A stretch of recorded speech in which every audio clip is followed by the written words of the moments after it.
Hi, and welcome. Corrie Thorne, the spiritual teacher, the emotional and spiritual consultant, psychic medium, everything in between. So I'm just coming in to do my weekly channeled message. And this week I have many things that are going on. So you may have been feeling like stuck, kind of low, melancholy, like all of that energy. And there's good reasons to be. There is a lot of shift. There's a lot of changes. There's a lot of universal stuff that's happening out there. And I'm not an astrologer, so it's like only the way that they give me the messages for me to be able to put it through, to bring it through for you. And so, I can't do all the lineup of planets and what's happening, but a dear friend of mine, Mary June Tracy, did tell me that the eclipse goes on, after the eclipse happens, we're in that eclipse energy for something like 100 days, or don't quote me, I can't remember exactly what she told me, but somewhere around there. But so that shadow, and that shadow that goes over stays with us. So it brings up and it casts a shadow up on those areas, those darker areas of our own lives, those places and of the world. And so this week we do have a lot of energy that's kind of shown me. I'm seeing timelines. I'm seeing we are coming up to a time when we're seeing expiry dates on timelines, including some of the struggles in our lives.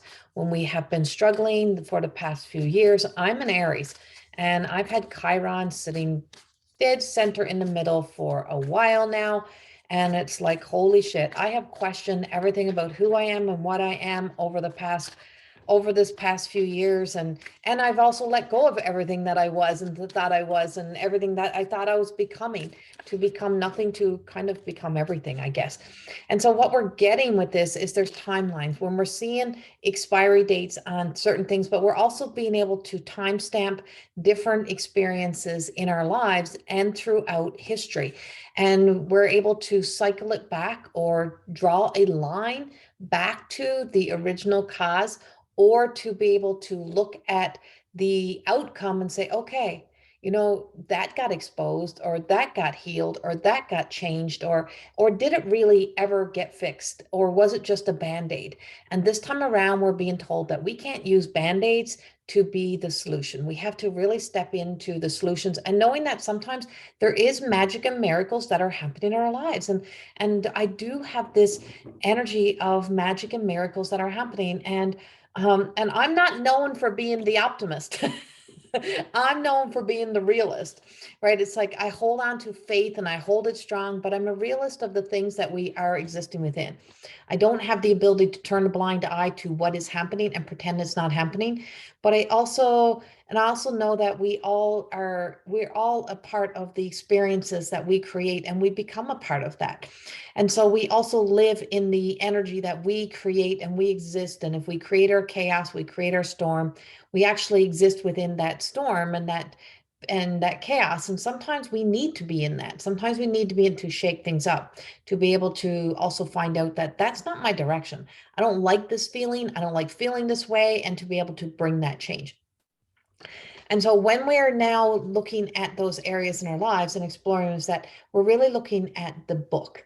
And it's like we're the book, and we are the book of life. And when I think back to my studies of Enoch and Revelations and Genesis, and I really and the book of Thomas. I don't know why the book of Thomas is coming up for me right now, but those books of the life, and of the journey of the life, of them journaling, journaling through those experiences and writing out those metaphoric stories, and how it still plays out within our times. It really shows that everything has everything returns in a different characters playing the roles in these experiences.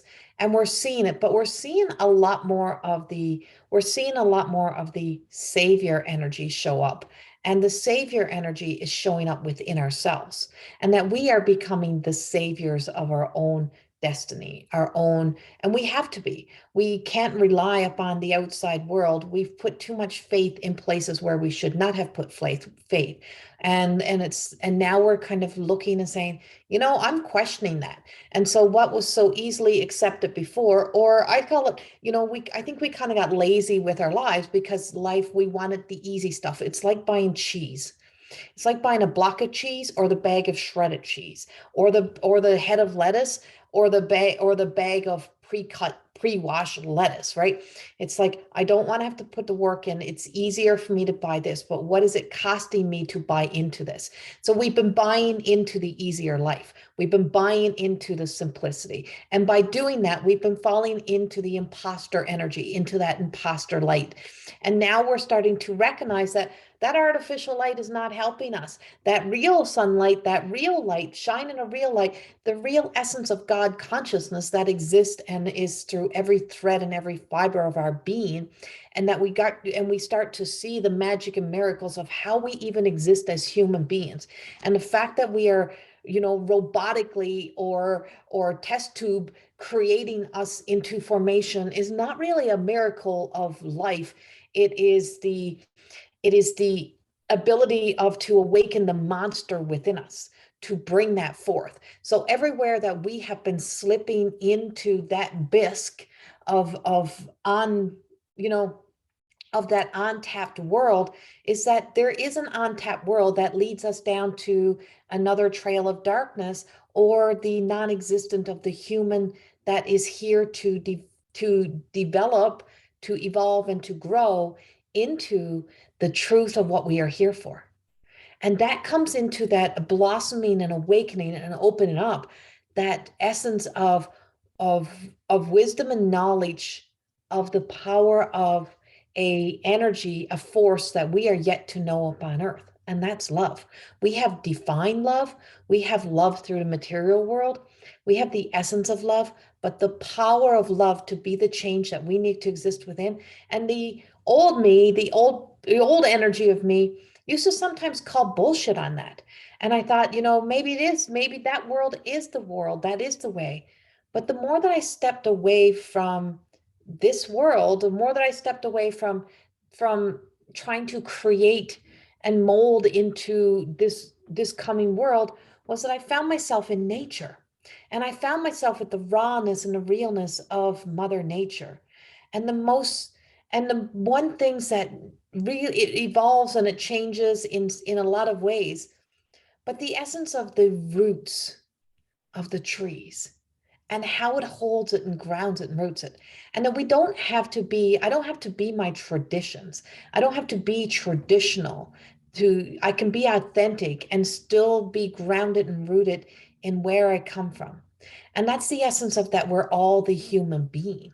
And we forget the essence of humanity and the power of humanity in connection, and what we need to be inspired and to be in, you know, to be inspired and encouraged to move back in, is to be able to step back into nature, back into everything that exists within our real state of being.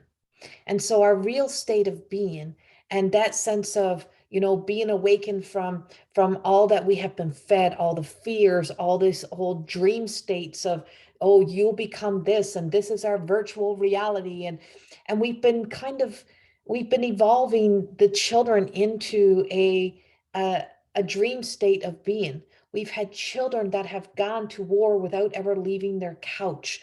And so now we're wondering why they have anxiety. We're wondering why they're struggling. We're wondering why they can't sleep.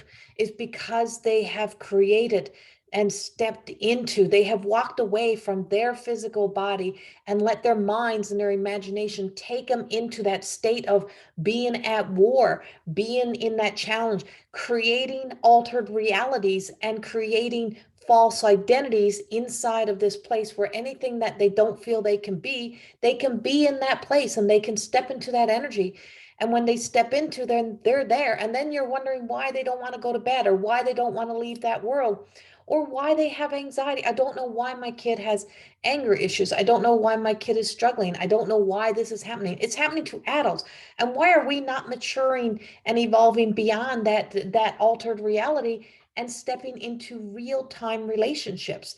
And why, it's like that's not an introvert. That's just somebody who's got so invested and involved in this world that is existing inside of this webbed energy that is of that is not of light.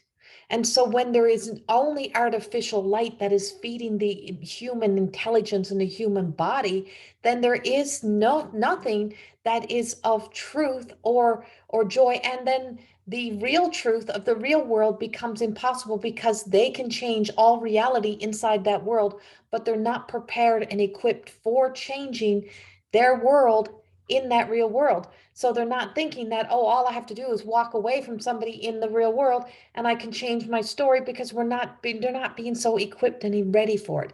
And all of this is all a part of what we are experiencing when we're timelining. When did we start this? When did we start to lose this? So it really starts back into the beginning of the creation of everything that went beyond our necessities. So, we needed light, we need electricity, we needed to be able to connect deeper into the world. But everything that took us beyond that started with that little robotic two little sticks. And it was like that little table tennisy ping pong or whatever it was, that ping, ping, ping, and that little ball would go back and forth. And we would become engulfed into that. And then that would become that reality. And that was the challenge, was to beat the system. And that's what we've become. We're trying to beat an unbeatable system, right? We're trying to conquer, but we're not trying to conquer the unbeatable. We're not trying to conquer the one thing that we came here to conquer.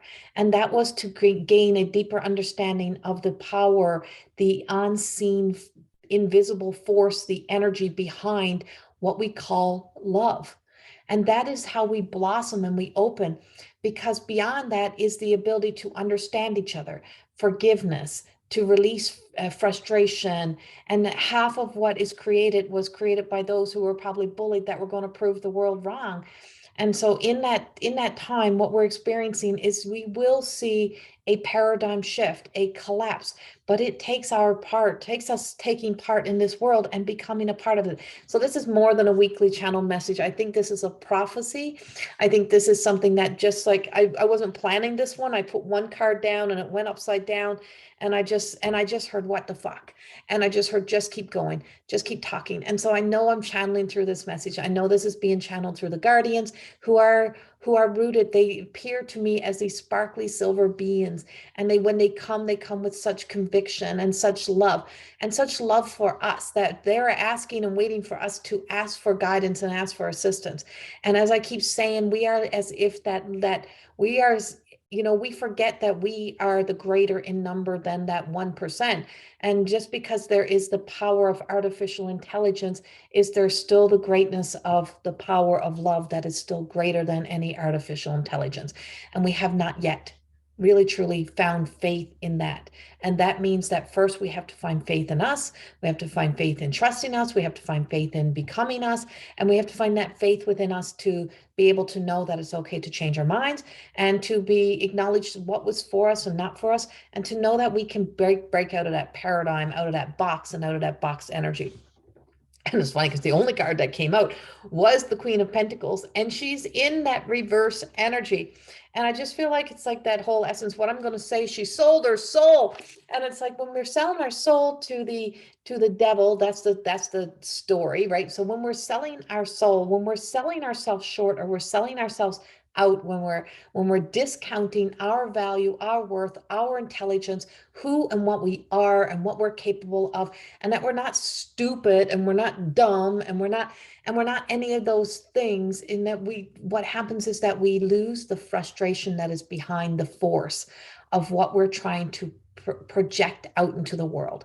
And we lose the anger, we lose all of that that we let that unhealthy, or that undefined part of the ego that runs wild, like that, untethered feral energy that doesn't know how to react and behave and respond. And we bring that, we tame that energy. But when we tame that energy, because that's the lower vibrating emotional energy, we rise the higher energy. We rise into the power of I am, and the power of our God consciousness, and the will of God, and the will of the higher intelligence that exists within us. And we call in, and we come back into the soul journey, and we start to travel with that soul journey into what is possible when we become the savior and the creator of our worlds, and we be the change that we need to see in this world. And when we become that, and we stop looking in through the eyes of our everyday people as our enemy, and we stop looking at each other with as if we are competition, or that we are divided in so many ways. When we come together and recognize that all we've ever wanted and all that we're ever doing is for that of a deeper understanding of love, we start to release and let go of some of the human psyche abilities of the body's ability to create and manifest stories of greater sadness, greater enemies, greater frustration, um, um, greater of everything of the is that's on the opposite end of our virtues. And the more that we come into a more virtuous self, knowing that we have the ability to be honest and authentic to ourselves first, and to live in truth, to live with honesty, to find the power of courage, to recognize how much is the Jezebel energy and the unhealthy sense of self, and that we are always at the gates of our choices. And at those gates of those choices, do you stand at those gates of those choices, say, well, my kid kicked up such a fight that I let my kid just go do whatever they wanted. But at 8 years old, isn't it the most loving thing that we can do is to guide them into what will create their most healthiest life, not the one that just keeps them quiet, or that keeping them quiet so that you can stay in your isms and your vices is not going to be, or is really not truly creating the power of love. That's the fact that we love our children, so we play in the guilt energy. So when we stop playing in the guilt energy, and we stop playing in the essence of doing better than the generations before, and we're just letting them be their own people, is that we also start to recognize that they were put here as blessings in our lives, and we were placed here to be like the guardians of their lives. We're placed here to be the stewards of earth, and we're placed here to be the guardians of the children. And so as the guardians of the next generations, as we are here to stand tall and stand in our conviction, is that we are here to teach and guide and lead them back in with love and with the most loving things that we can do. And sometimes that is the power of no. And learning that the power of no also inspires us to learn the power of saying yes to new experiences and new ways within our lives. And it all takes getting back into nature, back into what roots and grounds us, and that is family connection, that is community, that is come together, and that is being there for each other and being present with each other. And trust me, we have all escaped that at one point in the game, when we've all been distancing and losing ourselves a little bit in this world. And as we come back together, know that a limited time that we spend in some of this world, which it was meant for, it wasn't meant to be our life or our reality. And now it's time to start looking back and just thinking, what do I need to, who and what do I need to become to be this best version of me? And as we're time stamping, and as we're looking back and we're exploring, we are in a new day. We're in a new age. There is a new dawn, and there is a new beginning. Who will we be, and who will we bring to the start line of this new beginning as we move forward? And what surprises await us, we don't know. What is on the other side of an unknown, I don't know. But what is truly there is love. What do I feel there is this power of this undefinable energy of love. And I have the Page of Cups that's coming up. And that, and for me, it really represents this really truly knowing that there's always going to be, something that's thrown away, but maybe it's something that's magical. Maybe it's a miracle. Don't be thinking that everything that's going to be coming into our world and into our lives is that of more dismantling and destruction. The fates will have to happen, the fated experiences, but the awe and the wonder and the magic and the miracles. When we start believing that we are the creators and of that, we start to become the saviors of the worlds that are valuable and important to us. And it's time for us to be that right now. Much love. Have a beautiful day. And I will see you again soon. This is recorded on November the 20, I don't even know the date, November the 25th, and it's 11:55. So it's a time of transformation. Much love. Bye-bye.